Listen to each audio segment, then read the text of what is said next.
The text came in at 11:47 on a Wednesday morning.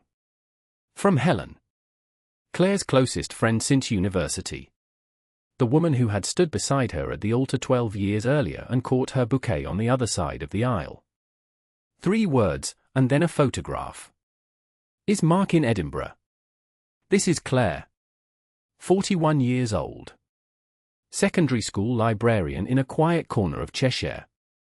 12 years married, 3 years in the house they'd bought together before the second child came, a Ford estate she had been meaning to trade in for 18 months. Her husband, Mark, had left on Monday morning for a 4-day conference in Edinburgh. Global logistics, something about supply chain realignment. He'd mentioned it the previous month. She had written it in the calendar in the kitchen, the one with the golden retriever photographs. He had called her Monday evening. Tuesday morning. He'd asked how the kids were. She'd told him Tom had a swimming lesson. He'd said, "Tell him I said good luck." She'd said she would. On Wednesday at 11:47, Helen's message arrived. The photograph showed a hotel terrace restaurant.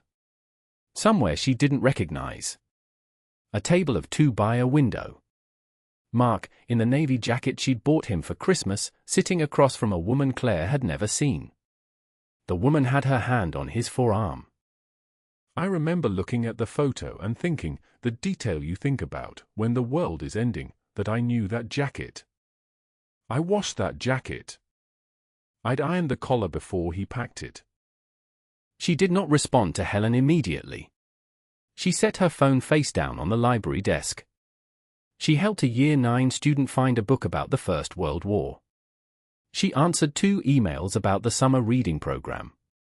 Then she picked up the phone and asked the question that would change the next 14 weeks of her life.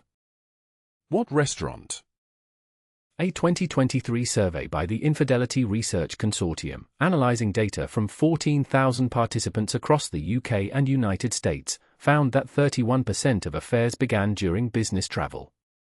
The specific conditions, separation from domestic routine, temporary anonymity, the particular emotional openness that comes from being in a city where no one knows you, were described by researchers as a permissive environment. A space where the usual rules feel, however briefly, negotiable. Of that group, 44% said the first incident occurred not at a hotel bar, not at a late-night function, but at dinner. At a restaurant table. The same setting in which they had proposed to their partners, celebrated anniversaries, discussed the future. The second finding is perhaps the more uncomfortable one. When partners discover business travel infidelity, the most common preceding symptom, identified in retrospect by 68% of them, was not suspicious phone behavior, not changes in intimacy, but this: the partner began to seem more relaxed when they left. Looking back, Claire would describe it in different words. She would say that in the months before November, Mark had started coming home from trips looking rested in a way that had no explanation she could put her finger on. She had noticed it without naming it. She had thought, occasionally, that he seemed happier away than home. She had not allowed herself to complete that thought. They met in 2009 at a mutual friend's birthday dinner in Manchester. Claire was 27, recently back from a year teaching English in Portugal, carrying a tan and an unfinished novel in a blue notebook. Mark was 30, supply chain consultant, for months out of a long-term relationship, with the particular charm of someone who had just been reminded that life is not a straight line. They were engaged within 18 months. Married in June 2012, in a church in Northumberland with a view of the Cheviot Hills. 112 guests. A marquee. Dancing to Fleetwood Mac that their parents described as far too loud. Sophie came in 2014. Tom in 2016. The marriage, in its early years, was vivid. They traveled, Madrid, Montreal, a memorable but chaotic week in Sicily with a hire car that developed a tire problem on a mountain road and forced them to spend an unplanned evening in a village they could not pronounce. They argued occasionally and reconciled quickly. They had common interests and enough different ones to give each other room. The erosion was gradual. Not dramatic. Not traceable to a single event. The consulting work expanded, and with it the travel. 1 week away a month became 2, became 3. Mark became, in Claire's description, systematically unavailable. Not cold. Not unkind. Just elsewhere, even when he was there. The trips to Edinburgh had started 6 months earlier. Every 6 to 8 weeks. A client based there, Mark had explained. Quarterly reviews that expanded because the relationship was going well. Claire had no reason to doubt any of it. She had met the client's name, Farview Logistics, mentioned in an email she'd seen by accident. She'd thought nothing of it. She had not thought, until Wednesday at 11:47, to search for anything. Helen's name was Helen Marsh. She was in Edinburgh for a work conference of her own. She managed corporate events for a hotel group, and there were 2 days of industry meetings taking place in the city that week. She had not gone to the restaurant intending to find anything. She had been taken there by colleagues, by coincidence, by the particular arbitrariness of midweek dining in an unfamiliar city. She had looked across the room and recognized Mark's jacket before she recognized his face. She had taken the photograph from the other side of the restaurant, and she had felt, she would later tell Claire, like the worst person in the world. I nearly didn't send it. I sat there for 40 minutes with my colleagues making conversation and I nearly didn't send it. I thought, what if I'm wrong? What if it's just a work dinner? What if this ruins everything and I'm wrong? And then the woman put her hand on his arm. And I took the photo and I sent it before I could talk myself out of it. Claire had seen the photograph at 11:47. By noon, she had learned the name of the restaurant from Helen. By 12:15, using a combination of Google Maps and the photograph's background details, she had confirmed it was in Edinburgh's new town, a 7-minute walk from the hotel Mark had said he was staying in. At 12:30, she called the hotel. She asked, very calmly, to be connected to Mr. Mark Halloran's room. The receptionist said she was sorry, but Mr. Halloran had checked out on Tuesday morning. He had told Claire he was checked in until Thursday. I remember writing it down. On a post-it note. From the hotel. Checked out Tuesday. Because I didn't want to forget it. Because some part of me knew, already, that I was going to need facts.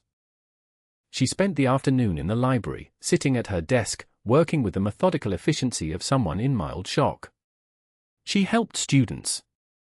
She catalogued returns. She ate the sandwich she had brought from home at 1 p.m. because she was not hungry but understood that eating was something she should do. At 3:15, she drove to collect Tom from school. He asked her if she was okay. She told him she had a headache. That evening, Mark called at his usual time. 7:30. Hi. How's Edinburgh? Not bad. Long day. How are the kids? Fine. Tom's asthma is a bit flared up. We've got the pump sorted. Oh, that's a worry. How bad? Nothing serious. Mark, which hotel are you in again? I thought I had it written down. The Caledonian Grand, same as always. Why? No reason. Just wanted to have it in case. Sleep well. After she hung up, she opened her laptop. She found the website for the Caledonian Grand. She found the number. She did not call it that night.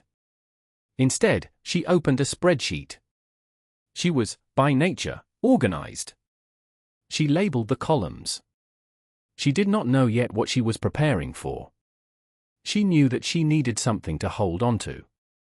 Something her hands could do while her mind tried to catch up with what had changed since 11:47 that morning. On Thursday morning, Mark came home from Edinburgh. He came through the door at 11 a.m. with his overnight bag and his navy jacket and a box of Scottish shortbread for the children. He was in good spirits. He kissed Claire on the cheek. He asked about Tom's asthma. He made himself a coffee. Claire had made a decision on Wednesday night. She was not going to confront him immediately. She was going to find out what she was dealing with. This is a decision that many people in her position make, and it is misunderstood by those who haven't been in it. It is not cowardice. It is not denial. It is the recognition that when everything you believed about your life may have been constructed on a foundation you cannot yet see clearly, you need to understand the shape of the thing before you can decide what to do about it. She had researched the woman in the photograph. She had, in a moment she describes without apology, reverse image searched the partial view of the woman's face. She had found a LinkedIn profile. A woman named Danielle Farr. 34 years old. Senior account manager at a consulting firm based in Leeds. Not Edinburgh. She was not a colleague of Mark's. There was no Farview logistics connection. She had no obvious connection to Edinburgh either. I sat with that for about 2 hours. Just sat with it. Because once you know something like that, you can't unknow it. The conference was real. His client is real. But this woman, she was not part of his work life. She was something else. Claire asked Mark, over dinner that Thursday, how the conference had been. He described sessions he had attended.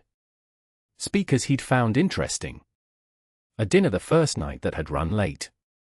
She did not mention the restaurant in the new town. She did not mention Helen's photograph. She did not mention that she knew he had checked out on Tuesday morning, a full day before he came home. She listened carefully. She had always been a good listener. She noted which details were vague and which were specific. She noted, for the first time, the particular smoothness of his account, the way that a man who has told a version of events many times has rounded off the edges. She excused herself after dinner to check on Tom. She stood in her son's doorway watching him do his homework. He was 12. He had his father's concentration when he worked, that same ability to go somewhere quiet inside himself and close the door. She thought, how long? She confronted him on the Saturday. Not on impulse. By design. The children were at her mother's for the day, a regular arrangement that had always been unremarkable and now felt, in retrospect, fortuitously timed. She made them both tea. She sat down at the kitchen table. She placed the post-it note in front of her, the one that said, in her own handwriting, checked out Tuesday. Then she placed her phone on the table with Helen's photograph open on the screen. She said, "Tell me about Edinburgh." "Claire, what is?" "Tell me about Edinburgh." There was a long pause. He looked at the photograph. He looked at the post-it. Then he looked at her. How long have you known? Since Wednesday. Who is she? Her name is Danielle. How long? He told her. 3 months. It had started in Leeds, where he had met her through a professional contact. It had not, he was careful to say this, and she noted the carefulness, started as anything. It had become something, incrementally, in the way these things do. Are you in love with her? He paused for a long time. Not to think, she believed. To decide how honest to be. I don't know. That's the most honest thing you've said to me in months. She did not shout. She would be asked about this many times later, by Helen, by her sister, by the therapist she would begin seeing 6 weeks after this, and her answer was always the same. She hadn't had the energy to shout. She had spent 3 days being very quiet and very efficient, and there was no violence left in her. There was only the particular exhaustion of someone who has been holding something very heavy and has now, finally, put it down. Mark did not ask her to forgive him that day. He was, she would say, at least that self-aware. Mark moved out that weekend. Not because she asked him to go immediately, but because she made clear that she needed him to be gone while she thought about what she wanted. He took a bag. He called her from a hotel Sunday evening. She told him she would be in touch. The children were told, carefully, that their father was going to be staying somewhere else for a little while. Sophie, who was 9 and sharp in a way that made Claire both proud and heartsick, asked if they were getting divorced. Claire told her they didn't know yet.